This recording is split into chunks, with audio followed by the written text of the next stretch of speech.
राजविद्या राजगुह्ययोगः श्रीभगवानुवाच इदं तु ते गुह्यतमं प्रवक्ष्याम्यनसूयवे ज्ञानं विज्ञानसहितं यज्ञात्वा मोक्षसे शुभात् राजविद्या राजगुह्यं पवित्रमिदमुत्तमं प्रत्यक्षावगमशाः धर्मस्यास्य परन्तप अप्राप्य मां निवर्तन्ते मृत्युसंसारवर्त्मनि मया ततमिदं सर्वं जगदव्यक्तमूर्तिना मत्स्थानि सर्वभूतानि न चाहं तेष्वस्थितः न च मस्तानि भूतानि पश्य मे योगमैश्वरं भूतभृन्न च भूतस्थः ममात्मा भूतभावनः यदाकाशस्थितो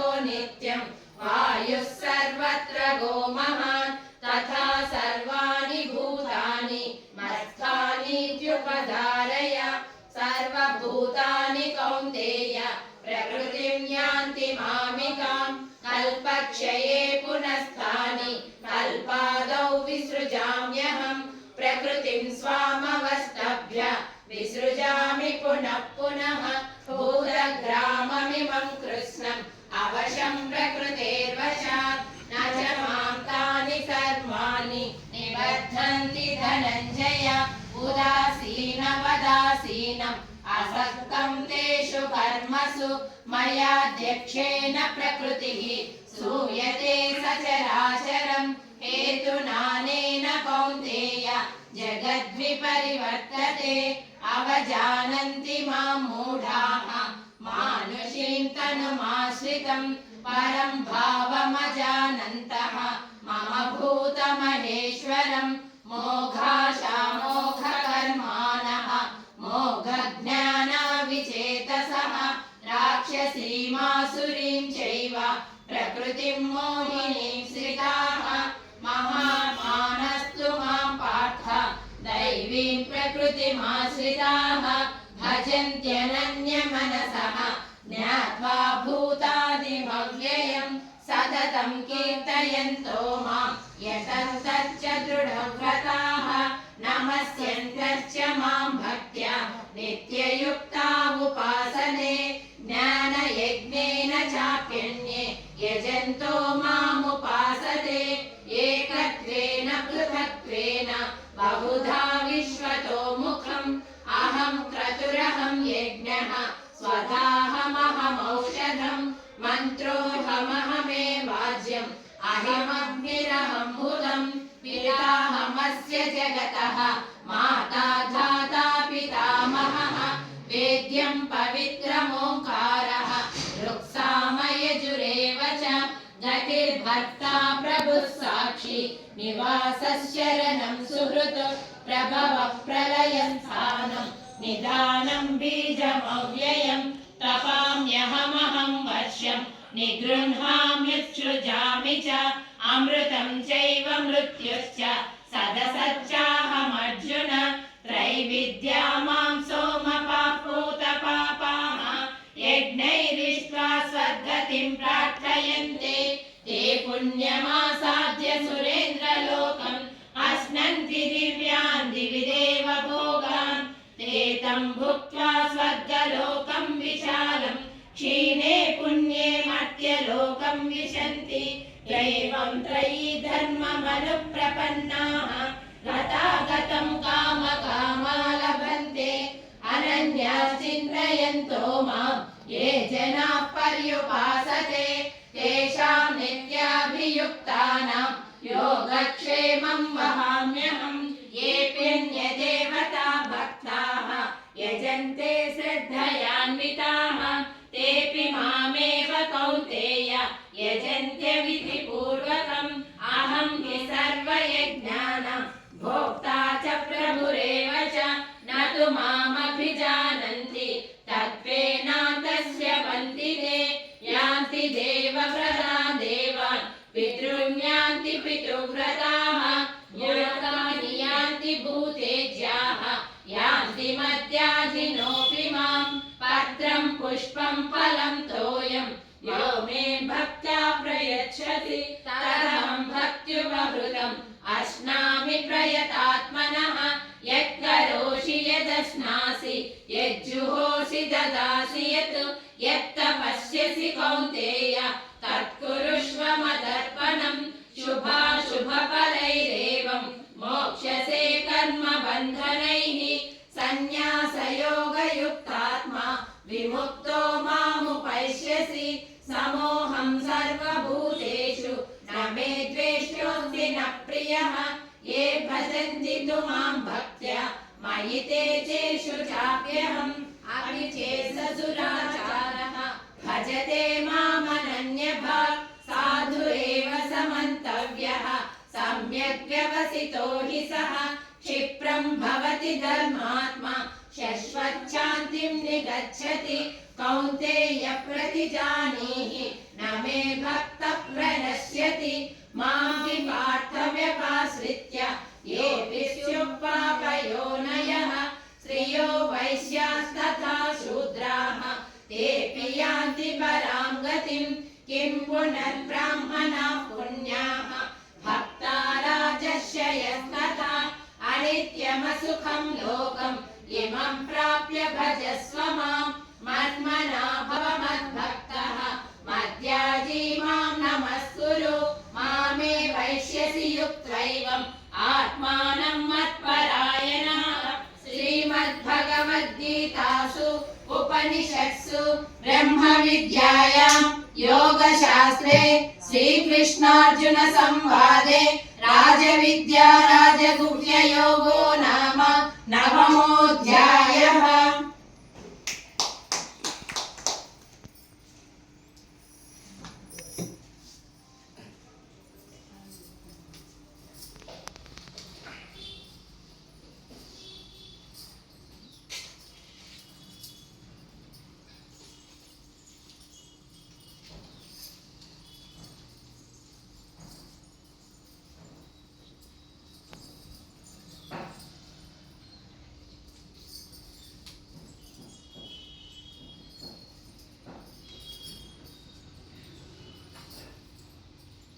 సంవత్సరాల క్రితం అనంతపురం జిల్లా నుంచి మా తండ్రి గారు ఇక్కడికి ఉద్యోగరీత్యా వచ్చారు.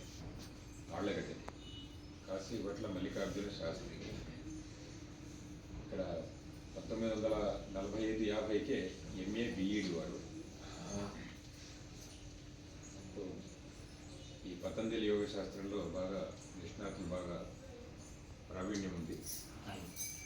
ఇక్కడ ఆళ్లగడ్డలో మొట్టమొదటిసారి స్కూల్ ఏర్పాటు చేసినప్పుడు అప్పుడు వారే క్వాలిఫైడ్ కాబట్టి వారిని డైరెక్ట్గా హెడ్ మాస్టర్గా అపాయింట్ చేయడం జరిగింది 1945-50 మధ్యలో.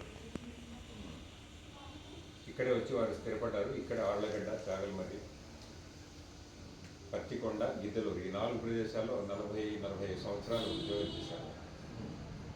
1968-69కి వారు రిటైర్ అయిపోయారు. వచ్చి ఆళ్లగడ్డలో స్థిరపడిపోయారు. వారికి నేను చివరి సంతానం, నేను వారికి. సో ఆళ్లగడ్డలో ఉండడం వల్ల ఇంకా ఇక్కడ ఇంటర్మీడియట్ వరకు చదివి డిగ్రీ కర్నూలుకు చదవడానికి వెళ్ళాము. తర్వాత లా కాలేజ్ నెల్లూరుకు వెళ్ళాము 3 ఏళ్ళు. లా కాలేజ్ అయిన తర్వాత ఇక్కడ ఆళ్లగడ్డ, నంద్యాలలో ప్రాక్టీస్ చేశాను 10 కాలం. తర్వాత జ్యుడిషియల్ సర్వీస్లో 1985లో మున్సిపల్ మ్యాజిస్ట్రేట్గా సెలెక్ట్ అయ్యాను నేను 85లో. అక్కడి నుంచి 2020 దాకా ఉద్యోగం చేశాను. 65 సంవత్సరాల వయసు వరకు ఉద్యోగం చేశాను. చివరి రిటైర్మెంట్ సమయంలో హైకోర్టులో రిజిస్ట్రార్ జనరల్గా ఉండినాను. సో జ్యుడిషియల్ డిపార్ట్మెంట్ నుంచి హైకోర్టుకి డిప్యుటేషన్ మీద రిజిస్ట్రార్ జనరల్గా వెళ్ళాను అక్కడ.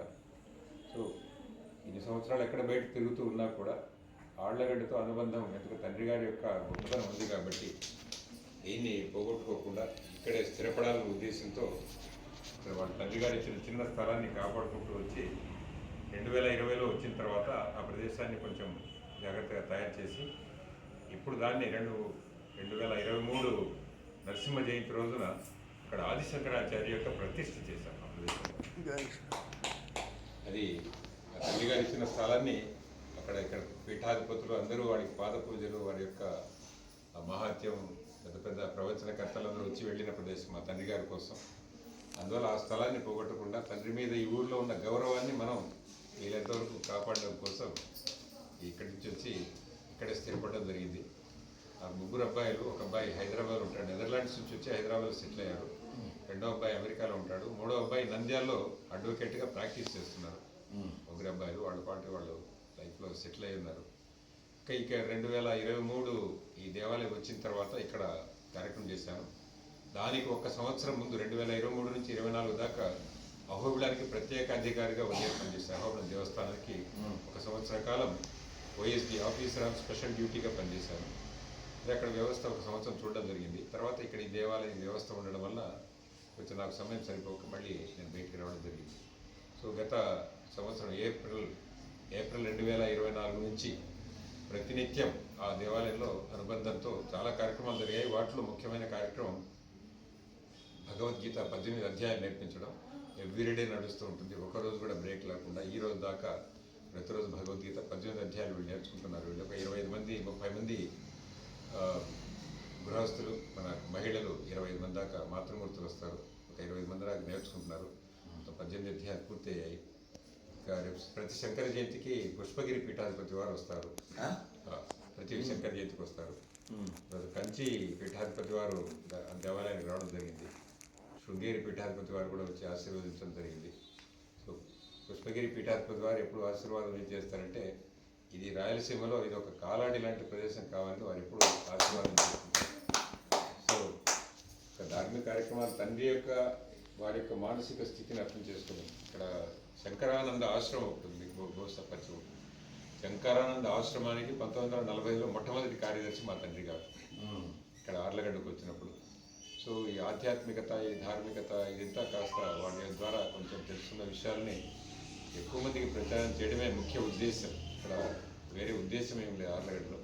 సో మొత్తం మా తండ్రి గారు మరణించిన తర్వాత 2002లో వారి పేరు మీద ఒక ట్రస్ట్ ఒకటి రిజిస్టర్ చేశాం. యోగి కాశీభట్ల మల్లికార్జున శాస్త్రి మరియు పద్మావతమ్మ మెమోరియల్ ట్రస్ట్, ఆధ్యాత్మిక ట్రస్ట్ 2003లో.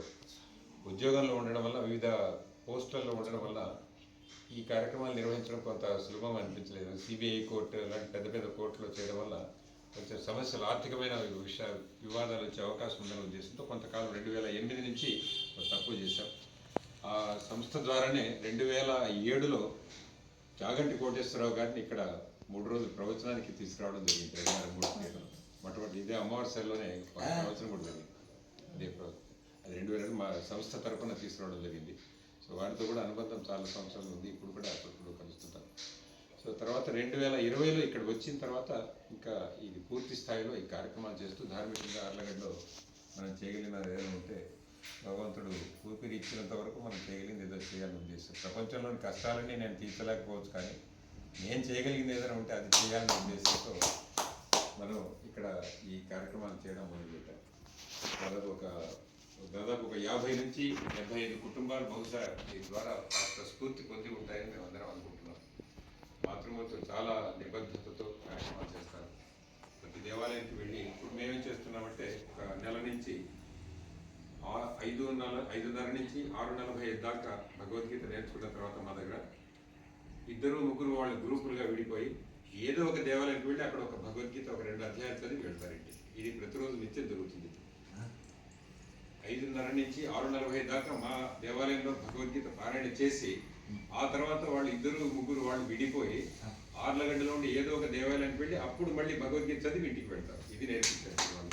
అది ఇప్పుడు ప్రత్యేకంగా జరుగుతున్న కార్యక్రమం. సో దాన్ని మరింత విస్తారం చేయాలనే ఉద్దేశంతోనే ప్రయత్నం చేస్తున్నాం.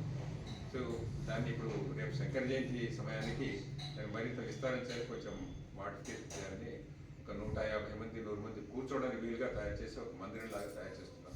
శంకరాచార్య ప్రతిష్ఠకి ఎదురుగానే మందిరం ఉంటుంది. వీలైనంత సౌకర్యంగా ఉండే విధంగా ఎక్కువ మంది దాన్ని కూర్చునే విధంగా ప్రయత్నం చేస్తున్నాం. ఇప్పుడు ఈ రాష్ట్రీయ స్వయంసేవక సంఘంలో కూడా నాకు ఈ విభాగ్ సంపర్క్ ప్రముఖ బాధ్యత కూడా ఉంది. నాకు